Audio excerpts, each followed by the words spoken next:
Selamat pagi Bapak Ibu Saudara sekalian kasih Tuhan. Sebelum kita mulai hari, marilah kita menyembah Tuhan hari ini. Terima kasih Tuhan Yesus. Seperti wanita mengurapimu, menangis di bawah kakimu. Demikian hidupku mau mengasihimu, Yesus Engkau baik bagiku.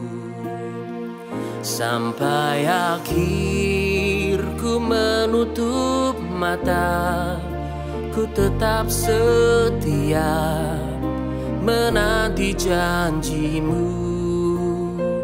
Sampai ku dapatkan mahkota kehidupanku, ku tetap setia untuk melayanimu.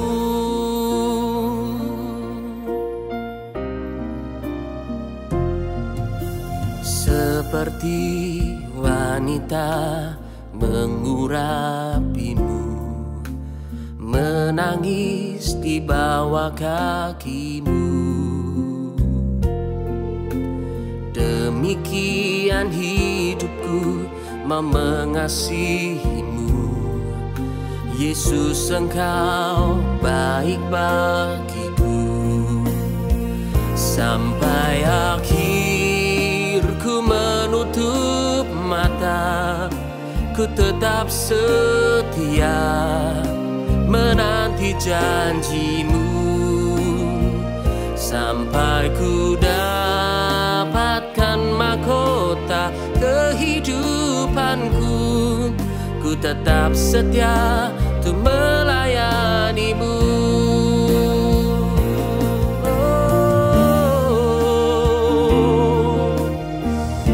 Ajarku setia,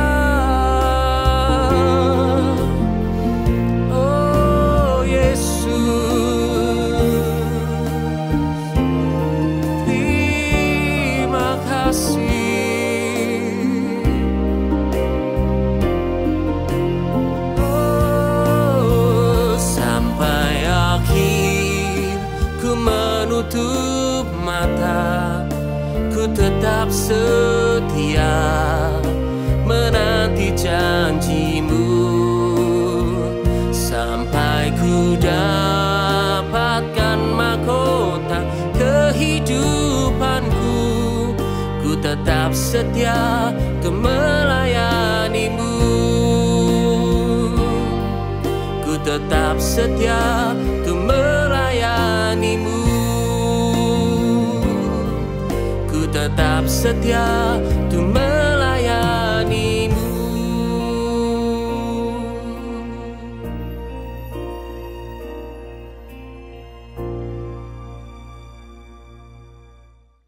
Selamat pagi Bapak Ibu Saudara Tuhan, salam sejahtera bagi kita semua, terutama kepada jemaat Zion Altar yang saya kasihi.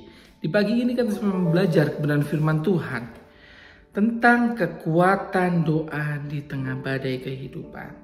Saya ambil ayatnya di dalam Mazmur 3 ayat yang pertama sampai ayat yang ke-9.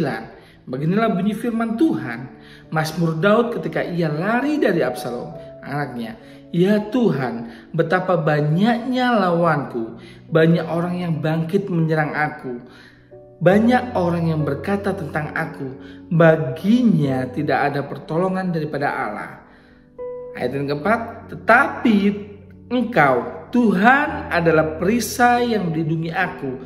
Engkaulah kemuliaanku dan yang mengangkat kepalaku. Ayat kelima, Dengan nyaring aku berseru kepada Tuhan, dan Ia menjawab aku dari gunungnya yang kudus. Aku membarikan diri lalu tidur, aku bangun sebab Tuhan menopang aku. Ayat yang ketujuh, aku tidak takut kepada puluhan ribu orang yang bersiap mengepung aku. Bangkitlah Tuhan, tolonglah aku ya Tuhanku, ya Allahku. Ya, Engkau telah memukul rahang semua musuhku dan mematahkan gigi orang-orang fasik. Ayat yang ke-9, Bapak Ibu Saudara Tuhan. Dari Tuhan datang pertolonganku, berkat-Mu atas umat-Mu. Terima kasih Bapak Ibu Saudara Tuhan. Badai hidup ini datang pada siapapun, baik itu orang yang levelnya di atas maupun di tengah maupun di bawah. Dengan kata lain, masalah badai hidup ini tidak memandang siapa kita. Kita punya power, kita nggak punya power, tetap selalu ada masalah. Selalu ada badai hidup yang datang dalam kehidupan kita. Terus apa yang harus kita lakukan saat badai itu menimpa diri kita? Kita lihat dari Daud tadi. Keadaan Daud saat mengalami badai hidup, dia tetap berharap pada Tuhan. Dia tetap berserah kepada Tuhan. Pada kenyataannya bahwa tidak ada orang yang kebal terhadap badai kehidupan, masalah kehidupan ini Bapak Ibu Saudara Tuhan. Semuanya akan mengalaminya. Namun bagaimana sikap kita dan tindakan kita dalam menghadapi masalah? Yang pertama yaitu kita, contoh dari Daud adalah tindakan Daud yang Daud ambil adalah berdoa dan berserah kepada Tuhan. Bukan cuma berdoa tapi juga berserah. Berserah artinya apa? Kita dituntut untuk menyerahkan segala sesuatunya kepada Tuhan. Ada kalanya gini, kita sebagai manusia pasti memiliki logika, pemikiran, bagaimana kita menggunakan kekuatan kita untuk menyelesaikan masalah. Tidak salah Bapak Ibu Saudara Tuhan. Namun ada kalanya kita harus tahu batas. Oh, ini masalah saya nggak bisa hadapin, saya harus serahkan kepada Tuhan. Ya udah, kita harus serahkan, kita harus berserah kepada Tuhan. Biarkan Tuhan yang beracara, biarkan Tuhan yang bertindak. Seperti di ayat 3 tadi, Daud menuliskan banyak orang yang berkata tentang aku, baginya tidak ada pertolongan daripada Allah. Namun dia membuktikan dengan cara berserah Bapak Ibu Saudara Tuhan. Marilah kita semakin hari semakin berserah. Apapun permasalahannya, kita mau belajar untuk berserah. Di ayat yang kelima, Daud bisa saja melawan dengan menggunakan kuasa serta kekayaannya. Tetapi kali ini dia harus melawan anaknya sendiri. Menghadapi dilema seperti ini, Daud telah belajar bahwa cara-cara instan manusia tidak akan menyelesaikan masalah Bapak Ibu Saudara Tuhan. Justru membuat masalah semakin buruk. Kita tahu bagaimana dia dihukum Tuhan, serta setelah membunuh Uria demi menutup dosanya dengan Betseba, itu kisahnya di dalam 2 Samuel 12 ayat 9-10. Daud juga telah belajar bagaimana Tuhan memberi jalan keluar dengan mengirim Abigail ketika ia dan pengikutnya hampir saja membunuh Nabal dan mendapat murka Tuhan. Itu di dalam 1 Samuel 25. Seberapa apapun masalahnya Bapak Ibu Saudara Tuhan, permasalahan hidup kita, jangan cepat-cepat berpikir masalah kita tidak ada solusinya atau masalah kita memiliki jalan buntu. Jangan berpikir juga tidak ada lagi rekan yang menopang kita. Tuhan bisa kirim siapapun untuk menopang kehidupan kita. Makanya kita harus dituntut berserah. Jangan kita menyerah. Berserah itu artinya kita tetap berharap kepada Tuhan. Kita tetap mengandalkan Tuhan. Kita minta tuntunannya Tuhan. Dan yang kedua adalah setelah berdoa, Daud juga berserah. Itu di ayat yang ke-6. Jadi bukan cuma berdoa, memang harus berserah. Itu di ayat yang ke-6 dan 9 tadi dikatakan juga bahwa begini firman Tuhan, aku membalikan diri lalu tidur, aku bangun sebab Tuhan menopang aku. Dia yakin bahwa Tuhan menopang dia. Ayat ke-7, aku tidak takut kepada puluhan ribu orang yang siap mengepung aku. Bangkitlah Tuhan, tolonglah aku ya Allahku. Ya, Engkau telah memukul rahang semua musuhku dan mematahkan gigi-gigi orang fasik. Dan Tuhan datang Dari Tuhan datang pertolongan, berkat-Mu atas umat. Jadi perlu yang namanya iman, keyakinan Bapak Ibu Saudara Tuhan. Dan yang ketiga, apa yang harus kita lakukan adalah mendekat kepada Tuhan dan mengubah cara pikir kita.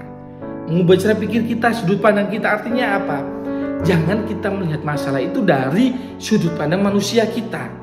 Mari kita belajar dekat kepada Tuhan dan kita dengar kepada Tuhan, agar kita tahu pola sudutnya Tuhan, cara berpikirnya Tuhan. Itu perlu yang namanya kedekatan dengan Tuhan. Dengan cara apa? Berdoa, membaca firman Tuhan, dan merenungkan. Terutama adalah melakukan firman Tuhan, Bapak Ibu Saudara Tuhan, agar kita peka terhadap tuntunan Roh Kudus. Dan saya tutup di dalam Filipi 4 ayat ke-6 sampai ke-7. Janganlah hendak kamu khawatir tentang apapun juga, tetapi nyatakanlah dalam segala hal keinginanmu kepada Allah dalam doa dan permohonan dengan ucapan syukur. Damai sejahtera Allah yang melampaui segala akal dan memelihara hati dan pikiranmu di dalam Kristus Yesus. Bapak Ibu Saudara Tuhan, ini dikatakan bahwa dengan permohonan, dengan ucapan syukur, apapun jawaban Tuhan mungkin tidak sesuai logika kita, tidak sesuai rencana kita, namun yakinlah bahwa segala sesuatu yang Tuhan lakukan dalam kehidupan kita semuanya adalah yang terbaik bagi diri kita. Terima kasih. Saya tutup dalam doa. Terima kasih Tuhan, kami sudah mendengarkan renungan pada pagi hari ini Tuhan. Biarlah renungan menjadi kekuatan bagi kami, menjadi rema bagi kami Tuhan. Tuntun setiap langkah kehidupan kami Tuhan. Kami tidak dapat jalan sendiri tanpa-Mu Tuhan. Kami serahkan sepanjang hari ini ke dalam tangan-Mu. Biarlah Kau yang menuntun setiap langkah kehidupan kami, menyertai setiap langkah kehidupan kami, agar kehidupan kami dapat memancarkan kasih-Mu, kehidupan kami dapat menjadi berkat dimanapun kami berada Tuhan. Terima kasih, kami alaskan semuanya dan kami siap memulai hari ini hanya di dalam nama Tuhan Yesus Kristus. Haleluya. Amin. Sampai akhir ku menutup mata, ku tetap setia menanti janji-Mu, sampai ku dapatkan mahkota kehidupanku. Ku tetap setia untuk melayani-Mu, ku tetap setia untuk melayani-Mu, ku tetap setia untuk